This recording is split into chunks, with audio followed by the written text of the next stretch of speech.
제목인데요. PPT 한번 띄워주시면 성도의 인생 가운데 회복에 네 가지 단계가 있다고 말씀을 드렸습니다. 첫 번째는 하나님께서 이 세상과 성도와 교회를 회복시킬 때 첫 번째 성전의 재건부터 시작합니다. 교회 회복이죠. 그 다음에 두 번째로 성벽의 재건입니다. 복지와 또 일상 또 여러 가지 환경, 생태계, 성벽의 재건들을 시작하고요. 그 다음에 우리 지난주에 배웠던 공동체 재건을 얘기합니다. 서로 연합하고 하나됨을 이루는 공동체 재건의 순서를 밟습니다. 그리고 오늘 이제 마지막으로 오늘 신앙의 정체성에 대한 부분들을 이야기를 합니다. 여러분, 이 네 가지의 단계를 한번 여러분의 삶에도 한번 잘 좀 적용했으면 좋겠어요. 이렇게 내가 지금 회복하고 있는지, 나는 어디에 와 있는지를 잘 봤으면 좋겠습니다. 오늘은 정체성의 이야기입니다. 내 신앙에 대한 정체성입니다. 자, 오늘 본문을 한번 이제 보시게 되면, 다음 PPT를 보시게 되면, 오늘 이 본문에 이제 오늘 에스더 신앙의 정체성을 알려주는 에스더 말씀인데요. 페르시아에 끌려갔던 사람들이죠. 끌려갔던 사람들 중에 다 유대 이스라엘 땅으로 다 올라가진 않았습니다. 그 중에 많은 사람들이 남아 있었어요. 그러니까 페르시아 제국에 남아 있었던 이스라엘 백성들의 스토리가 바로 에스더였습니다. 근데 그때 추정컨대 그때 인원이 약 한 300만 명 정도 흩어져 살았다 이야기를 합니다.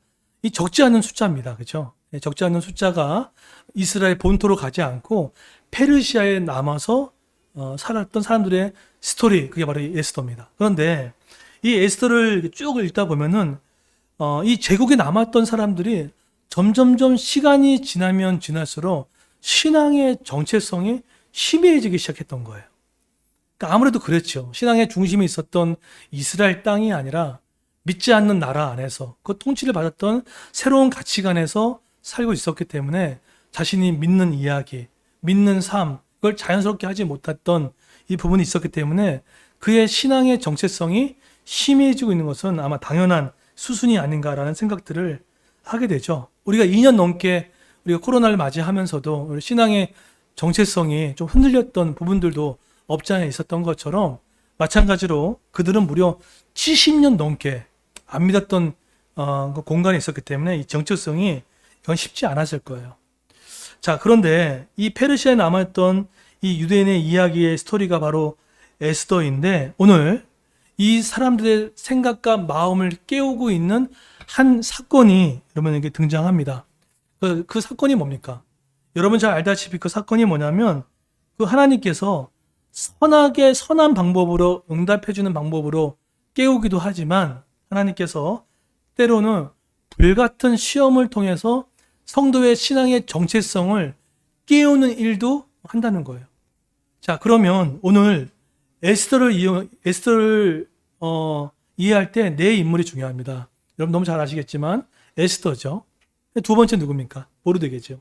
그 다음에 누굽니까? 하만이죠. 그리고 하만에게 권력을 승계해준 누굽니까? 아하수의 왕이었습니다. 이 네 인물이 너무나 중요합니다. 오늘 이 네 인물을 통하여서 300만 명에 가까운 유대인들이 깨어나기 시작합니다. 대체 어떤 사건이 일어났을까요? 바로 그 사건은 바로 한 사람을 통해서 그 사건이 일어납니다. 그 사람은 바로 하만을 통해서 일어납니다. 근데 이 하만을 통해서 어떤 일이 일어난지 1절 한번 보십시오. 하나님께서 어떻게 유대인 300만 명을 깨우는지를 보시는 스토리인데요. 1절 한번 보시겠습니까? 1절에 한번 읽겠습니다. 시작. 굵은 베옷을 입고 재를 뒤집어 쓰고 성중에 나가서 대성통곡하며. 자, 1절에 감안해 보세요. 1절에 보시게 되면 모르드게가 이 모든 일을 알고, 자, 그 이 모든 일이 뭘까요? 이 모든 일이 뭘까요? 이거죠. 하만이라는 절대 권력자 2인자가 모든 사람들이 그때 있는 모든 피정복 그 약소국들이 다 절을 했단 말이에요. 근데 유독 딱 한 사람만이 절하지 않았어요. 그 사람이 누구였습니까? 이게 모르드게였어요. 근데 이 일로 말미암아 이 하만이라는 사람이 너무 악하죠. 자기한테 절하지 않은 사람 한 사람이 있다고 해서 어떻게 300명을 다 학살시키는 일을 합니까? 여러분, 독일이 그 유대인들을 그 학살할 때 인원이 몇 명이었습니까? 600만 명 정도 됐거든요. 근데 무려 그 절반에 가까운 인원을 학살을 시키는 명령을 온 페르시아의 전국에 조서를 내리게 됐던 거예요. 그것이 바로 1절에 나오는 모르드게가 이 모든 일을 알고 이걸 들었다는 거예요. 그게 바로 3장의 스토리입니다. 그런데 여러분, 이 스토리 가운데 하만이라는 인물을 좀 잘 아셔야 되는데, 여기 나오지 않지만 앞장에 보게 되면 하만이라는 인물 있지 않습니까? 하만을 설명할 때 우리 PPT를 보십시오. 하만을 설명할 때 딱 한 구절로 이렇게 표현해요. 뭐라고 하죠? 1절에 보게 되면 아각 사람 함무다의 아들 뭐라고 합니까? 하만이라고 해요. 여러분, 지금 이 표현은 엄청난 큰 하나님의 나라와 사단의 전쟁에 대한 구속사를 암시하고 있는 내용이에요. 그냥 넘어갈 수 있는 단어지만 아각 사람 함무다의 아들 하만이에요. 이게 왜 이렇게 중요할까요? 여러분, 이 아각 사람 출신이 어디라고? 아각 사람이에요. 결국은 아말렉 사람의 후예란 뜻이에요. 근데 자 보세요. 이 아말렉은 어떤 사람들이었습니까? 이스라엘 백성들이 출애굽할 때 뒤에서 어린 아이들 공격하고요, 노인들을 공격하는 아주 악랄한 민족이었죠. 그런데 이때 출애굽기 17장에 보게 되면 하나님 명령하셨어요. 그렇게 약한 자를 괴롭히고 그 늙은이를 괴롭히는 그 모든 가운데 하나님께서 17장에 보게 되면 명령했습니다. 다 진멸해라. 남겨두지 마라. 진멸법을 선포했습니다. 그게 17장에 나오죠. 나중에 사울과 다윗도 이 진멸하는 데 힘썼지만 나중에 이 사울이 남겨두죠. 처리하지 않고 남겨뒀습니다. 그리고 사무엘상 15장에 보게 되면 다 진멸하고 남았을 때 그때 남았던 사람이 한 사람이 있었어요. 그 사람이 그 남아진 그 한 사람이 누구였습니까? 그 사람이 바로 하만이라는 사람이었던 거예요. 그래서 여러분, 이 성경을 이해하실 때 아각 사람 함무다의 아들 하만은 단순히 한 인물이 아닙니다. 믿는 이스라엘 백성들과 영원한 정쟁, 뭐랄까요? 이렇게 앙숙이라고 하죠. 네, 그 사람이 바로 아각 사람 하만이었다는 거예요. 결국은 이것은 다만 나한테 절하지 않았기 때문에 300만 명을 다 죽여라, 이 정도 스토리가 아니에요. 아니, 절 안 한다고 해서 죽였다는 게 말이 됩니까? 그 스토리가 아니라 거기 안에는 영적인 배경들이 놓여 있는 거예요. 그 영적인 배경, 두 가지 배경이 있습니다. 그건 뭐냐면 이겁니다. 이 하만 사람을 통하여서 알 수 있는 두 가지는 뭐냐면, 그리스도의 초림 이전에 아말렉의 싸움이 있었는 말미암아 마찬가지로 구원받기 이전에 우리의 삶이 죄의 영적 아말렉 같은 죄와 싸웠던 우리의 존재를 뜻해요. 우리가 예수 믿기 전에 죄에 속박당하고 죄의 종으로 됐던 우리의 모습이 있었던 것처럼 그런 싸움을 뜻합니다. 두 번째로 이 아각 사람 하만은 어떤 얘기를 하냐면은 그리스도가 재림하실 때까지 이스라엘과 아말렉의 이 사단의 나라가 끊임없이 뭐 한다는 거예요. 계속해서 싸운다는 거예요. 그래서 여러분, 그래서 이것을 통하여서 뭡니까? 우리 하나님의 나라와 사단의 나라가 끝까지 계속 지속되고 있음을 보여주고 있다는 거예요. 그래서 성도는 인생을 살아가면서 영적인 아말렉은 계속 있습니다. 우리 가정에 어떤 사람이 아말렉이 될 수 있는 거고, 직장에도 아말렉이 있고, 그런 거예요. 계속 부딪히는 부분들이 놓여 있다는 것입니다.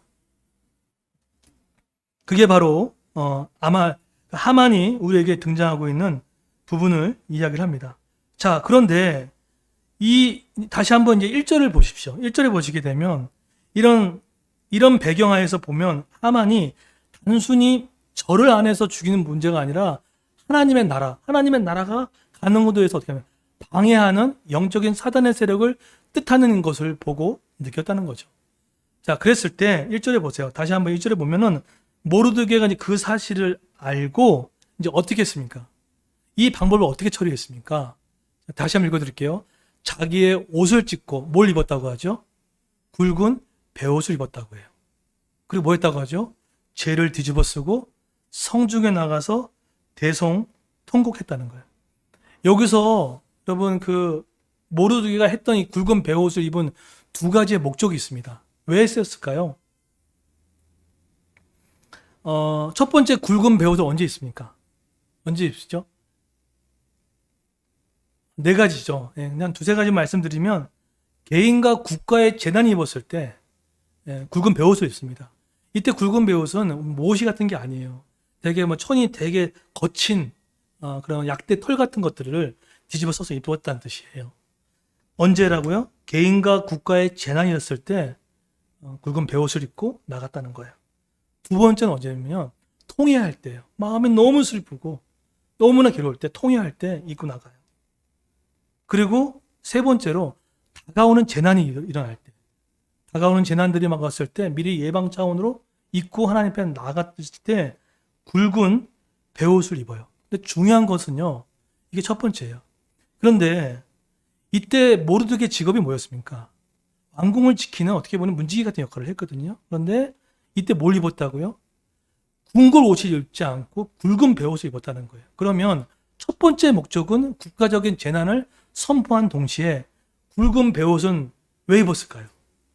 왜 에스더가 하만의 이 멸절 사건을 듣고 입었을까요? 바로 에스더에게 이 사실을 들리기 위해서요. 에스더는 지금 어디 있습니까? 구중궁궐을 해가지고 지금 궁궐 속에 있었기 때문에 이 소식을 들을 수가 있었을까 없을까요? 못 들었어요. 왜 그렇죠? 모르드게 어릴 때 키울 때 얘기했죠. 절대로 너가 유대인 출신인 것을 말해라 말아라 하지 말라고 했단 말이에요. 그러니까는 왕후가 됐지만 어떤 사람도 에스더가 유대인 출신이라는 것을 몰랐다는 거예요. 그래서 왕궁을 지켰던 문지기 역할을 감당했던 이 모르드게가 굵은 베옷을 입고 이런 퍼포먼스를 통해서 궁궐 안에 소문이 날까 안 날까요? 나지요. 그래서 그때 그 시녀가 가서 에스더에게 지금 궁궐 안에서 이런 일이 일어났습니다 라고 했던 거죠. 그랬을 때 퍼뜩 에스더 무슨 생각했을까요? 모르드게 양육받았던 에스더의 머릿속에 굵은 베옷의 의미를 알았을까 몰랐을까요? 어느 정도 알고 있었어요. 왜냐하면 나중에 근거를 삼으면 3일 동안 금식하는 것을 자신의 모든 걸 선포하잖아요. 그렇죠? 그런 거 보면은 신앙이 아예 없지도 않았기 때문에 이 굵은 베옷에 입은 이 퍼포먼스를 통해서 적어도 이건 이스라엘 나라 안에서 뭔가 작은 일이 아니구나 라는 생각을 했기 때문에 모르드게는 굵은 베옷을 입고 두 번째 이것을 에스더의 귀에 들려주기를 원했던 방법으로 굵은 베옷을 입고 대성통곡하며 이 문제를 해결해 나갔다는 거예요. 네. 그런데 이런 부분들 속에서 이제 모르드게가 이 역할을 합니다. 자, 그랬더니 2절에 한번 읽어보겠습니까? 2절 읽겠습니다. 시작.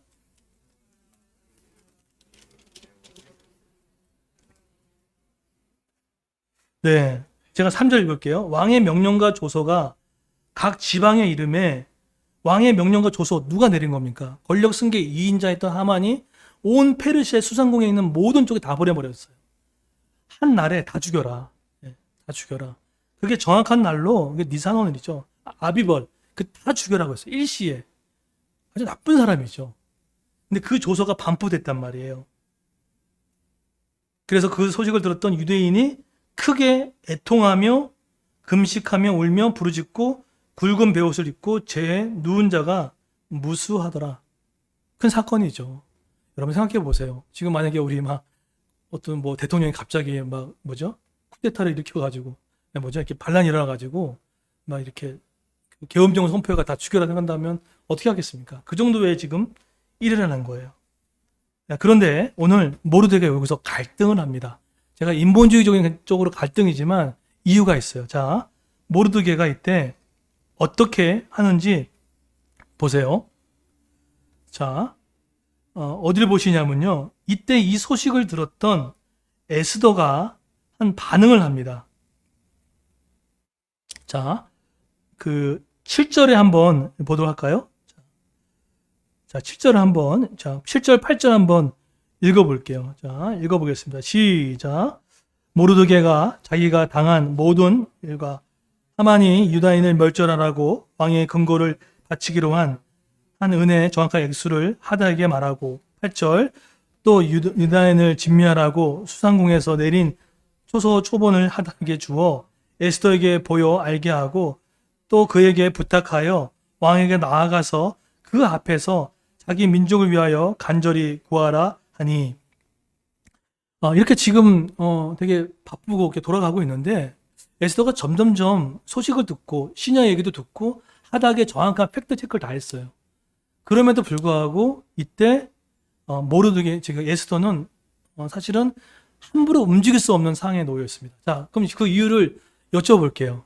300명이 죽어나가는 이런 조서가 반포됐을 때 그 에스더의 갈등 세 가지가 이유가 있었는데 여러분 뭐라고 생각하십니까? 왜 그랬을까요? 네.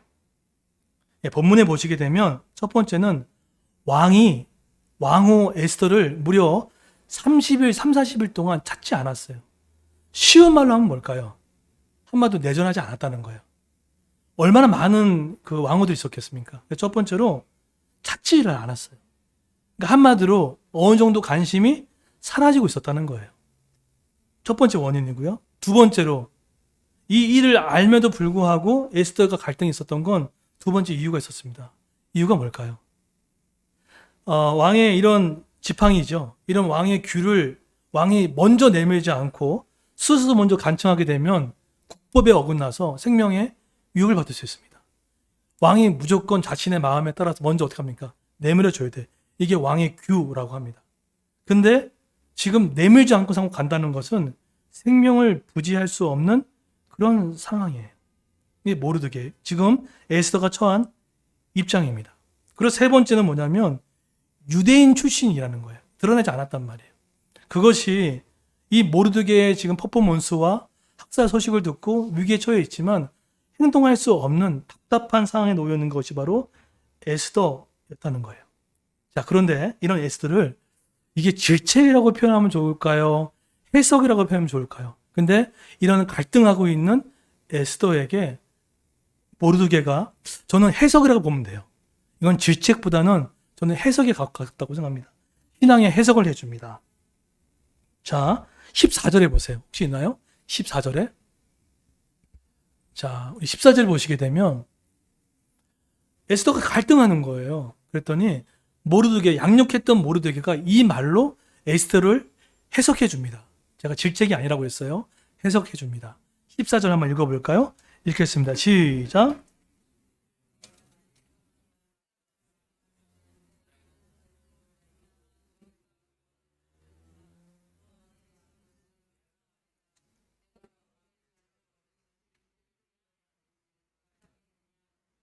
네.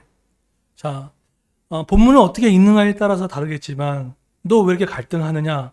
너 어떻게 하나님 믿는 사람 이럴 수 있냐? 라고 하는 부분들을 볼 수 있지만 제가 이 본문, 이 묵상을 가만히 생각해 보니까 이거는 사실은 질책보다는 믿음의 해석적인 부분이라는 생각들을 다시 하게 됐어요. 그러면서 지금 뭐라고 합니까? 에스더에게 뭐라고 하죠?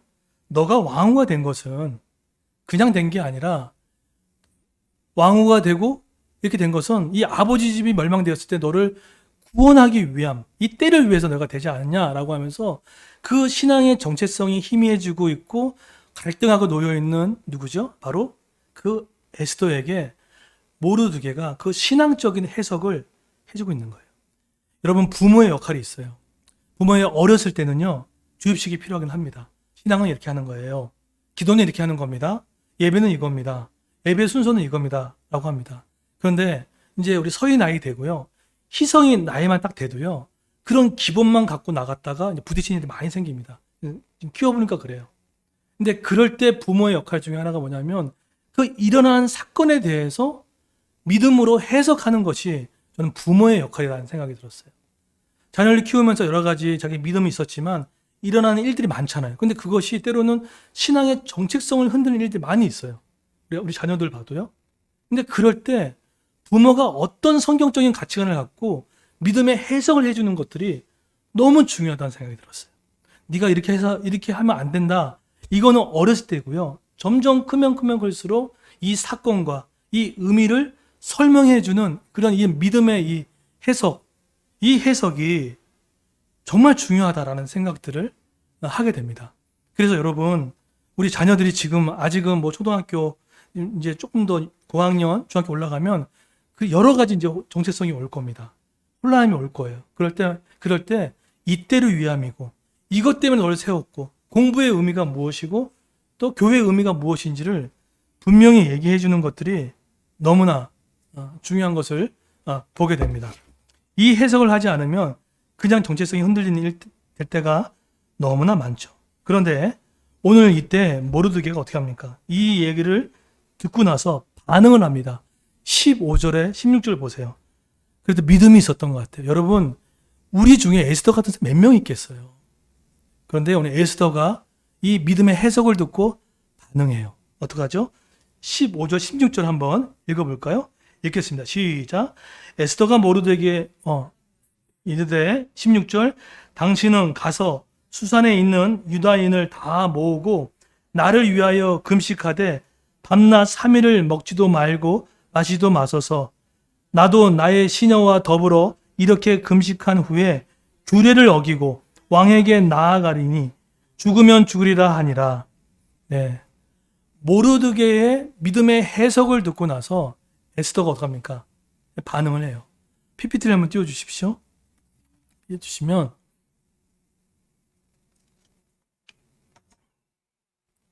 자, 죽으면 죽으리라는 선포를 하고서 했던 것이 있습니다. 뭐 합니까?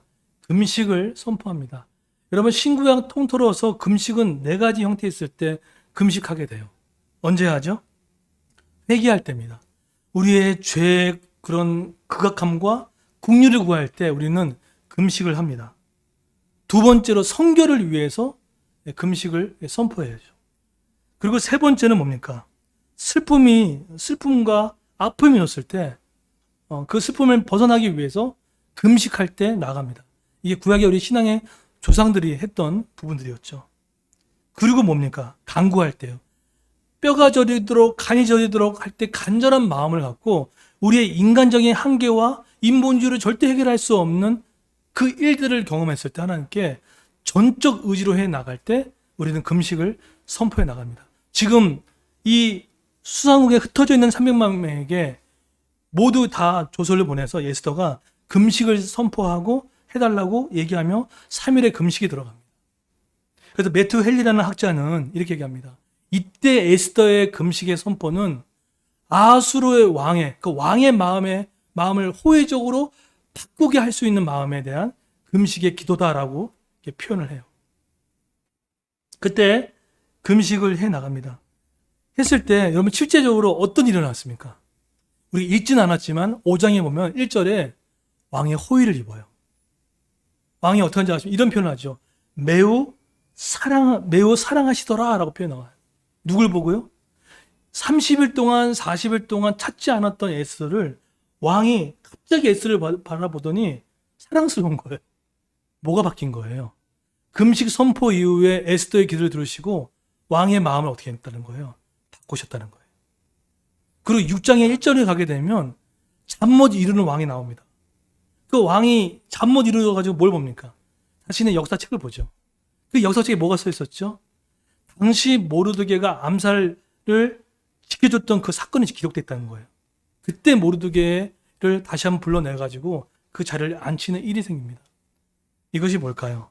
바로 5장과 6장에 왕의 호의를 잊게 하시고 잠 못 이루는 왕을 통해서 그 많은 사건 중에 그 사건을 드러내게 함으로 인해서 왕의 마음을 바꾸고 이 사건을 해결시켜 나가는 그 모습으로 지금 바꾸고 있다는 거예요. 에스더가 지금 한 게 뭡니까? 인본주의로 안 되는 겁니다. 왕이 규례를 내밀지 않고 찾지 않았잖아요. 여러분, 저도 마찬가지고 여러분의 삶에도 계속 있을 거예요. 인본주의로 해결되지 못한 일들이 있을 겁니다.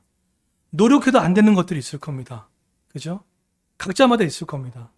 그럴 때 우리가 그것이 회개든 성결이든 슬픔이든 간절한 마음의 간구든 하나님 앞에 선포하고 나갔을 때 그 상황과 환경이 바뀌는 것들도 경험하기를 원해요. 저는 요즘에 어떤 뉴스를 보고 어떤 상황을 보고 거기에 공정이 없고 불공정하고 제가 살고 있는 시청이 있잖아요. 거기에 보면은 말할 수 없는 되게 부조리가 너무 커요. 지금 어떤 사업체랑 그 시청 공무원들과 좀 연계가 돼가지고 지금 말도 안 되는 일을 벌어지고 있는데 전혀 끈적도 안 해요.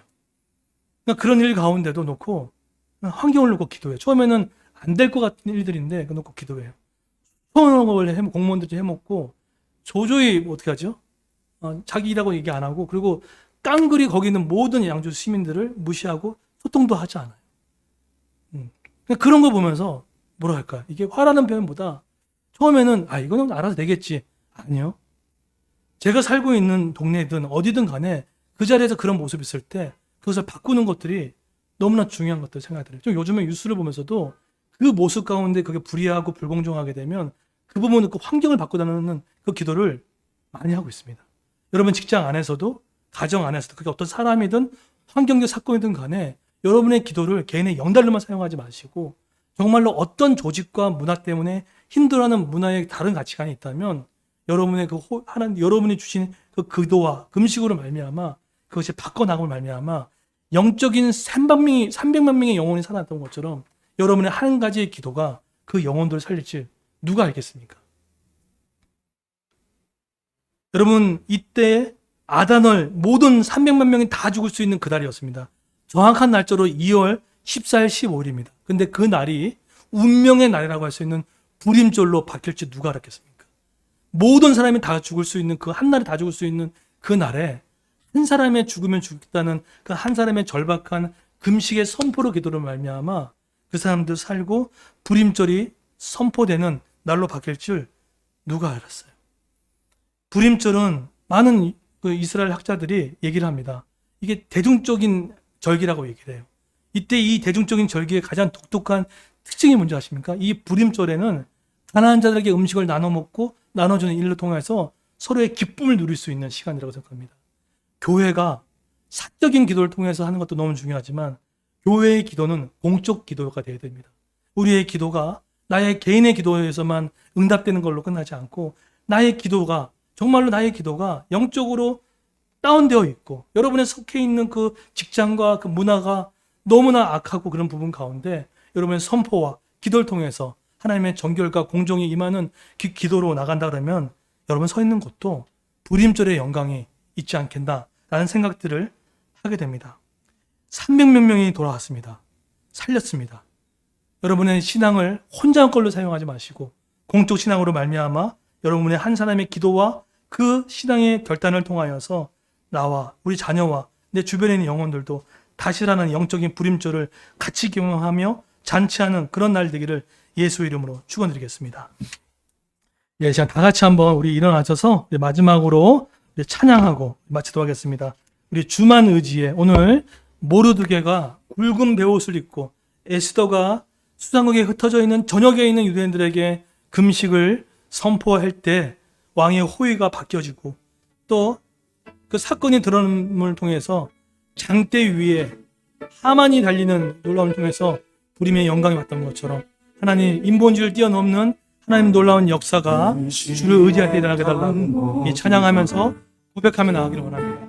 온라인과 현장 가운데 준비하신 예물을 하나님께 봉헌하는 시간도 같이 가지며 같이 한번 찬양합니다. 부끄럼 없이 살고 싶은 마음을 좀 아껴주시고 주님 하시네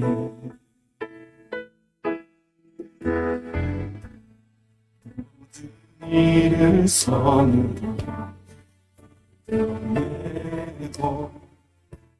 죄의 유혹을 따르지 않게